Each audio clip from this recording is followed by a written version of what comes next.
कन्नौज जिले के सबसे चर्चित विधानसभा सीटों में शामिल तिरवा विधानसभा, जहां पिछले 2 चुनावों से बीजेपी का कब्जा है, लेकिन 2022 का मुकाबला बेहद करीबी रहा था। बीजेपी के कैलाश सिंह राजपूत ने समाजवादी पार्टी के अनिल कुमार पाल को सिर्फ 4,608 वोटों से हराया था। अब जब 27 का एक सबसे बड़ा एक जंग का अखाड़ा तैयार है, तो क्या बीजेपी तिरवा में जीत की हैट्रिक लगा पाएगी या समाजवादी पार्टी पिछली हार का हिसाब चुकता करेगी, क्योंकि मार्जिन बहुत कम था। ये सवाल बड़ा है। एक तरफ लगातार 2 चुनाव जीत चुके बीजेपी के कैलाश सिंह राजपूत हैं, जो सरकार में ऊर्जा राज्य मंत्री भी हैं, तो दूसरी तरफ सपा के अनिल कुमार पाल हैं, जिन्होंने 2022 में बीजेपी को बेहद कड़ी टक्कर दी थी। जातीय समीकरणों के लिहाज से भी तिरवा बेहद अहम है, जहां लोधी, यादव, पाल, कुशवाहा और अनुसूचित जाति और मुस्लिम वोटर्स चुनावी नतीजों पर बड़ा असर डाल सकते हैं। तो क्या कहता है तिरवा का चुनावी इतिहास, क्या है यहाँ के सामाजिक समीकरण और 2027 में किसके पक्ष में बन रहा है माहौल, समझेंगे तिरवा विधानसभा के पूरे समीकरण को। नमस्कार, आप देख रहे हैं यूपी किसका और आपके साथ मैं हूं सुषमा। अगर तिरवा विधानसभा के राजनीतिक इतिहास पर नजर डालें तो ये कन्नौज जिले की प्रमुख विधानसभा सीटों में शामिल है। भौगोलिक तौर पर अगर देखें तो तिरवा विधानसभा कानपुर देहात और औरैया जिले की सीमाओं से जुड़ी हुई है और सामाजिक समीकरणों के लिहाज से भी बेहद अहम है। यहाँ लोधी बिरादरी का प्रभाव माना जाता है और इसके अलावा पाल, यादव, कुशवाहा, अनुसूचित जाति, ठाकुर, मुस्लिम वोटर्स भी चुनावी नतीजों को तय करने में बेहद अहम भूमिका निभाते रहे हैं। इस सीट पर बीजेपी का कब्जा है और जैसा कि हमने बताया कि यहां से कैलाश सिंह राजपूत को मंत्री भी बनाया गया। तो सबसे पहले इस सीट के चुनावी इतिहास को समझेंगे कि कब किसकी जीत हुई। पिछले कुछ चुनावों के रिजल्ट्स पर नजर डालते हैं। 2012 के विधानसभा चुनाव में समाजवादी पार्टी के विजय बहादुर पाल ने 78,391 वोट हासिल किए थे और एक बड़ी जीत दर्ज की थी। उन्होंने बीएसपी के कैलाश सिंह राजपूत को हराया था, जिन्हें 45,899 वोट मिले थे। वहीं बीजेपी के आलोक वर्मा जो हैं वो तीसरे नंबर पर थे।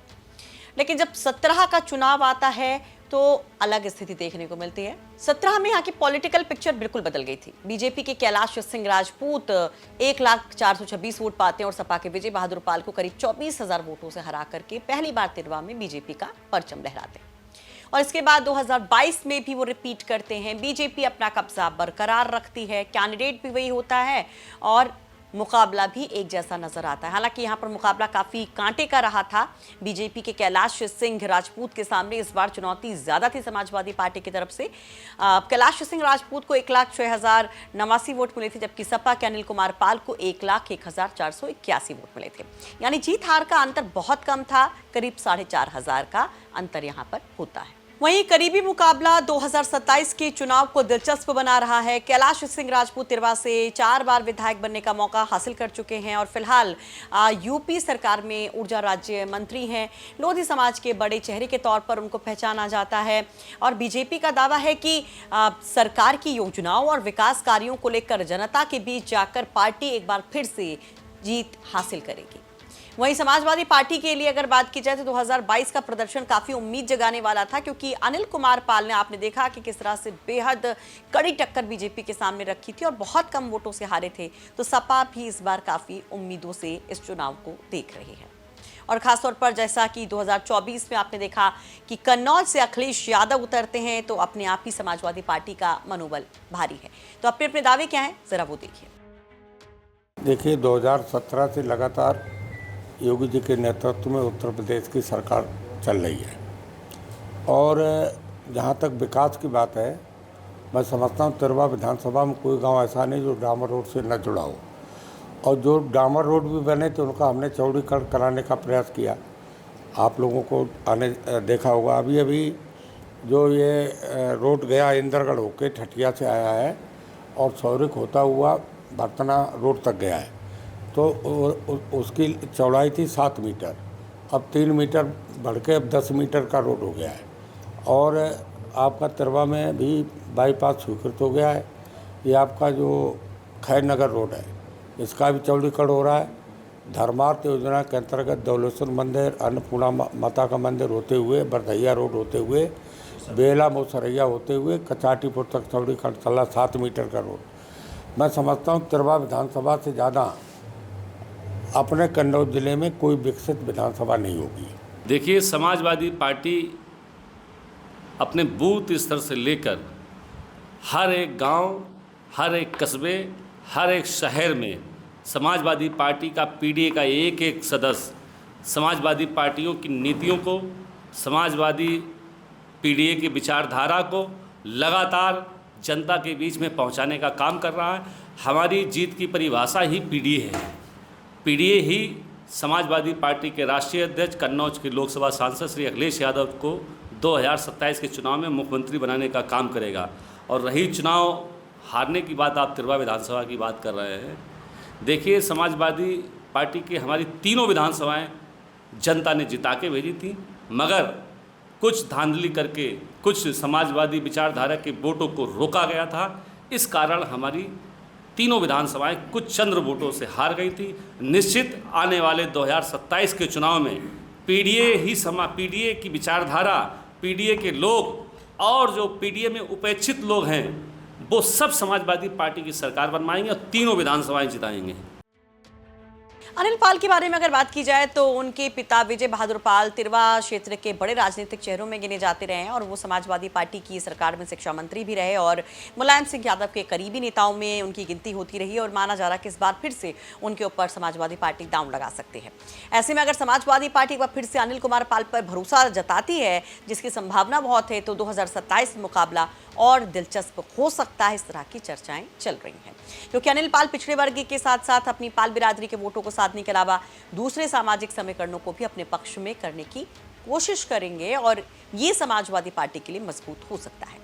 चलिए, अब यहाँ पर जातीय समीकरण क्या कहते हैं उस पर भी एक नजर डाल लेते हैं।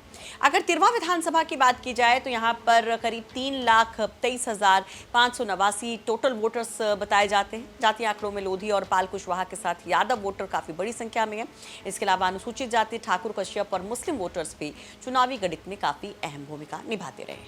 यहाँ पर लोधी वोटर लगभग 55,000, यादव वोटर लगभग 50,000, अनुसूचित जाति के वोटर लगभग 45,000, कुशवाहा पाल वोटर लगभग 55 से 60,000, ठाकुर वोटर लगभग 20,000, कश्यप वोटर लगभग 15,000, मुस्लिम वोटर लगभग 28 से 30,000 और बाकी वोटर्स करीब 25,000 बताए जाते हैं। अब इस सीट पर स्थानीय पत्रकार क्या कहते हैं? क्या तिरवा में जातीय समीकरण के भरोसे चुनाव होगा या फिर अलग मुद्दों के जरिए होगा? 2022 में जिस तरह से बीजेपी और सपा के बीच महज कुछ वोटों से जीत हार तय हुई, अब 27 में क्या हो सकता है? इस पर जानते हैं स्थानीय पत्रकार क्या कहते हैं। आगामी विधानसभा के चुनाव के लिए संभावित प्रत्याशी अपनी अपनी गोटें बिछाने लगे हुए हैं, जिसमें वर्तमान विधायक कैलाश राजपूत, जिनको अभी कुछ दिन पूर्व ऊर्जा राज्य मंत्री का पदभार मिला था, वो भी मेहनत कर रहे हैं। और जो नंबर 2 पे प्रत्याशी थे समाजवादी पार्टी के इंजीनियर अनिल पाल, वो भी अपना वोटें बिछा रहे हैं। फिलहाल ये विधानसभा दोनों पार्टियों के लिए ये बहुत महत्वपूर्ण है। ये विधानसभा लोधी बहुल है, जबकि लगभग कुछ वोटों से कम से यादव भी हैं इस विधानसभा में। जीत हार का जो मार्जिन है वो बहुत कुछ कम होता है। आगामी चुनाव में चूँकि विधायक जी को मंत्री का पद दिया गया, जब से बनाया गया है, तो कुछ उनका जातीय समूह का रुझान भी उस तरफ बढ़ा है और कुछ आम जो जनमानस हैं उनका भी रुझान कुछ विधायक जी की तरफ भी देखने को मिल रहा है। चुनाव तो अंत में जातीय गोलबंदी पर हो जाता है। जो प्रत्याशी ज़्यादा अपने जातियों को गोलबंद कर लेगा, चुनाव वही जीत जाएगा। तिरवा विधानसभा इस बार ऊर्जा मंत्री श्री कैलाश राजपूत ही विजयी होंगे। क्या समीकरण होने वाले हैं जिस पर आप ये बात कह रहे हैं?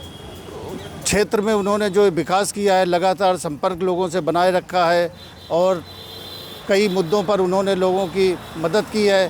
क्षेत्र में लगातार संपर्क जारी है। इसी हिसाब से अगर देखा जाए तो इस बार उनके संभावना पुनः चुनाव जीतने की ज़्यादा लग रही है। खैर, तिरवा सीट के बारे में आप क्या कहेंगे? इस बार तिरवा का तेवर क्या होने वाला? क्या बीजेपी को हैट्रिक लगाने का मौका मिलेगा अब लगातार तीसरा चुनाव जीतने का, या फिर यहाँ पर समाजवादी पार्टी एक बार फिर से अपनी वापसी करेगी? कमेंट बॉक्स में अपनी राय जरूर रखिए। ये रिपोर्ट तैयार करने में मदद की कन्नौज से हमारे सहयोगी प्रभम श्रीवास्तव ने।